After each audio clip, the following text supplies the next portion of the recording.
గౌరవ ముఖ్యమంత్రి శ్రీ నారా చంద్రబాబు నాయుడు గారి నేతృత్వంలో ఆయన ఆధ్వర్యంలో స్వచ్ఛాంధ్ర స్వచ్ఛ దివస్ ఈ కార్యక్రమం ఇనిషియేట్ చేస్తా ఉన్నాం. అంటే ప్రతి నెల 3వ శనివారంలో చెత్త లేకుండా మన పరిసరాలని పరిశుభ్రంగా ఉంచుకోవడం ఎలాగనేది నిన్న క్యాబినెట్లో చేసి వెంటనే ఈ రోజున ముందుకు తీసుకెళ్ళండి. అంటే శుభ్రత అంటే ముఖ్యంగా మనకి కరోనా లాంటి పరిస్థితులు వచ్చినప్పుడు శుభ్రత ఎంత అవసరం అనేది మహమ్మారులు వచ్చినప్పుడు అర్థమవుతూ ఉంటుంది.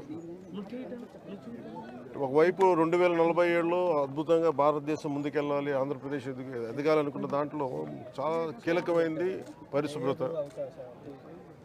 ఆ పరిశుభ్రతని ఇది కల్చర్ అవ్వాలనేది ముఖ్యమంత్రి గారి ఆలోచన. ఇది కేవలం ఒకళ్ళిద్దరు చేసి క్లాప్ మిత్రాలు లేదంటే మనం మన చెత్తను బయటపడేయటం కాదు. బాధ్యతగా ప్రతి ఒక్కళ్ళు కూడా సోర్స్ నుంచే దాన్ని సపరేట్ చేసే విధానం.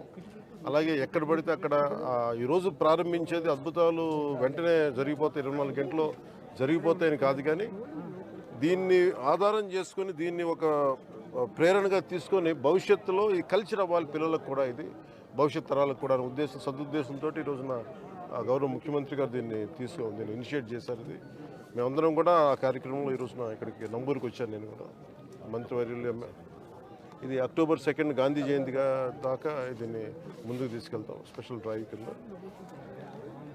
ఈ సందర్భంలో నేను ప్రతి ఒక్కరిని కోరుకునేది కూడా మన ఈ చెత్త నుంచి సంపదని సృష్టించేది అలా సర్క్యులర్ ఎకానమీ. అంటే ఈరోజు మనం చూస్తే మనం ఏదైతే మనం తినిపడేసిన వ్యర్థాలు అయితే ఏవైతే ఉన్నాయో ఒక్కొక్కటి చూస్తూ ఉంటే ఒక్కొక్కటి చెత్తని కూడా చూస్తే ఒక్కొక్కటి కిలో 15 రూపాయలకి అమ్మగలిగి దాని నుంచి వర్మీ కంపోస్ట్ తయారు చేయడం, రకరకాల సంపదని సృష్టించే మార్గాలు చాలా ఉన్నాయి. అవన్నీ పర్యవేక్షించాము ఇవన్నీ. సో దాంట్లో భాగంగా ఇది ప్రతి ఒక్కరూ ప్రేరణగా ఆదర్శంగా తీసుకొని కార్యక్రమం సాగుతూ ఉంది. కృష్ణా వరదల సమయంలో నిలబడ్డ కార్మికులందరికీ కూడా ఈ రోజున సన్మానం చేయడం జరిగింది, దాదాపు 35 మందికి. నేను ఇది ఆల్రెడీ స్టార్ట్ చేసాం లాంగ్ బ్యాక్. ప్రత్యేకించి ఈ క్లాప్ మిత్రాస్కి జీతాలు పెంచాలి అనేది కూడా చాలా రోజుల నుంచి ఉంది. ఆ క్లాప్ మిత్ర జీతాలు రావడానికి కూడా ఆ రోజున మేము ప్రిన్సిపల్ సెక్రటరీ శశిభూషణ్ గారు ఉన్నారు, మొత్తం వీళ్ళందరి దగ్గర నుంచి తీసుకొని ముందుకు తీసుకెళ్ళి క్లాప్ మిత్రకు సకాలంలో జీతాలు గత ప్రభుత్వంలో బకాయిలు ఉన్న జీతాలను కూడా వెంటనే చెల్లించడం జరిగింది. అలాగే నా దృష్టికి తీసుకొచ్చింది ఎంపీడీఓ గారు కానీ మిగతా ఉన్నతాధికారులు ప్రతి ఒక్కరు కూడా వాళ్ళకి జీతాలు పెంచాలనే ఒక ఇది ఉందని రిక్వెస్ట్ ఉందని అడుగుతా ఉన్నారు. దాన్ని ఖచ్చితంగా పరిశీలిస్తామని చెప్తాం. పారిశుద్ధ్య కార్మికులకి చాలామంది ఇంకా టెంపరీగా చేస్తున్నారు, చాలా ఇబ్బందులు పడుతున్నారు. మురుగు కలెక్ట్ చేయడం అనేది మనం జనరల్గా పబ్లిక్ అసలు ఆలోచించడానికి ఇష్టపడరు. అలాంటి మురుగును వాళ్ళు డైలీ కలెక్ట్ చేసి గ్రామాలు చూపుతున్నారు. వాళ్ళ సమస్యల పరిష్కారం ప్రత్యేకించి ఇది నాకు పంచాయతీరాజ్ స్థాయిలో వచ్చేయని నేను చేయగలుగుతాను. తర్వాత క్యాబినెట్లో ఒకసారి దీని మీద అంటే ఒకసారి క్షేత్రస్థాయిలో పరిశీలించాలి. ఇది అంటే క్షేత్రస్థాయిలో ఒక పరిశీలించి ఇప్పుడు వచ్చి కూర్చొని అంటే కొన్నిసార్లు పనులు చేసేటప్పుడు దాని పర్యవేక్షణ, అలాగే నాకు కొంత క్షేత్రస్థాయి పరిశీలన అవగాహన, దాని మీద ఒక పరిష్కారాలకు మనం బలంగా వెళ్ళచ్చు. దీనికి కొంత మోటివేషన్తో చేయాలి. ఇది మీరు అన్నది చాలా సబబు. అది అంటే అది మిగతా వాళ్ళు ఎవరు వెళ్ళలేంది మనం చెయ్యాలి అనేది మనం వదిలేస్తాం. కొంచెం అది దాన్ని ఎట్లా కరెక్ట్ చేయాలని ఆలోచన ఉంది. ఖచ్చితంగా దాన్ని తీసుకెళ్తాం. ఒక నిమిషం, ఇందాక నేను చెప్పిన దాంట్లో కూడా అదే ఉంది. అంటే ఒకటి ఇక్కడ దాకా తీసుకురావడం, ఒకటి ఉదాహరణకి నాకు చిన్నప్పుడు ఇళ్లలోనే మాకు ఉల్లిపాయ ఉన్న కోడిగుడ్డు చెత్త ఉన్న దాన్ని తీసుకెళ్ళి మేము రోజా కుండీలు వేసేవాళ్ళం. సో అంటే అది సహజంగా ఉండే తిరిగి రివైవ్ చేయాలి. అది కొత్తగా ఉన్నది కాదు, కానీ అలా కాకుండా కొంచెం దీన్ని సైంటిఫిక్గా మెథాడికల్గా చేయాలంటే అది కూడా అట్ సోర్సు ఇళ్లలోనే కొంత వ్యర్థాలను తగ్గించేలాగా. అలాగే హాస్పిటల్ నుంచి వచ్చేది ప్రత్యేకించింది అది పొల్యూషన్ కంట్రోల్ బోర్డు అధికారులతో కూడా మాట్లాడాను ఈ మధ్యన. అది కొన్ని హాస్పిటల్స్లో కూడా దానికి కొంత రెగ్యులేషన్ చేయాలి, కొంచెం రెగ్యులేట్ చేయాలి. వాళ్ళు అందరూ డంప్ చేస్తున్నారా, హాస్పిటల్ హెజార్డస్ వేస్ట్ బయటికి రాకూడదు. అది ఎంత వస్తున్నాయనేది అది కూడా ఒక దృష్టిలో ఉంది.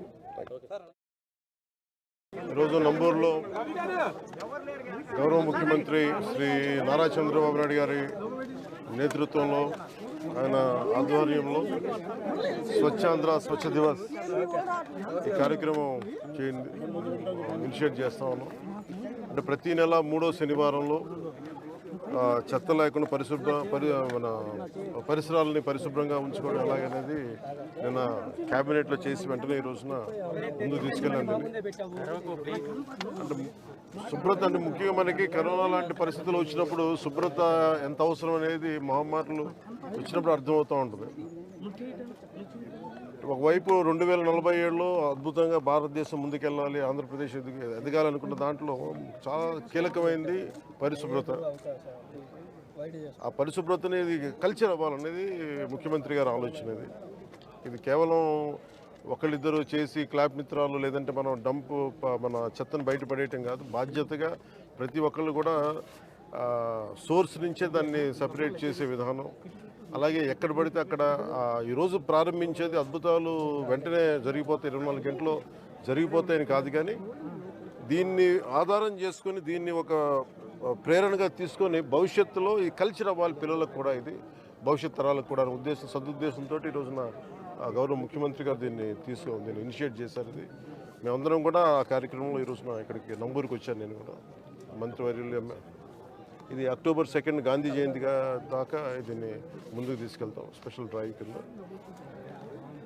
ఈ సందర్భంలో నేను ప్రతి ఒక్కరిని కోరుకునేది కూడా మన ఈ చెత్త నుంచి సంపదని సృష్టించేది, అలా సర్క్యులర్ ఎకానమీ. అంటే ఈరోజు మనం చూస్తే మనం ఏదైతే మనం తినిపడేసిన వ్యర్థాలు అయితే ఏవైతే ఉన్నాయో ఒక్కొక్కటి చూస్తూ ఉంటే ఒక్కొక్కటి చెత్తని కూడా చూస్తే ఒక్కొక్కటి కిలో 15 రూపాయలకి అమ్మగలిగి దాని నుంచి వర్మీ కంపోస్ట్ తయారు చేయడం, రకరకాల సంపదని సృష్టించే మార్గాలు చాలా ఉన్నాయి. అవన్నీ పర్యవేక్షించాము ఇవన్నీ.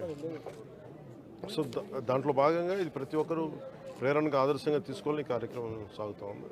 కృష్ణా వరదల సమయంలో నిలబడ్డ కార్మికులందరికీ కూడా ఈరోజు సన్మానం చేయడం జరిగింది, దాదాపు 35 మందికి.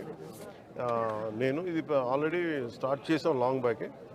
ప్రత్యేకించి ఈ క్లాప్ మిత్రాస్ జీతాలు పెంచాలి అనేది కూడా చాలా రోజుల నుంచి ఉంది. ఆ క్లాప్ మిత్ర జీతాలు రావడానికి కూడా ఆ రోజు మేము ప్రిన్సిపల్ సెక్రటరీ శశిభూషణ్ గారు ఉన్నారు,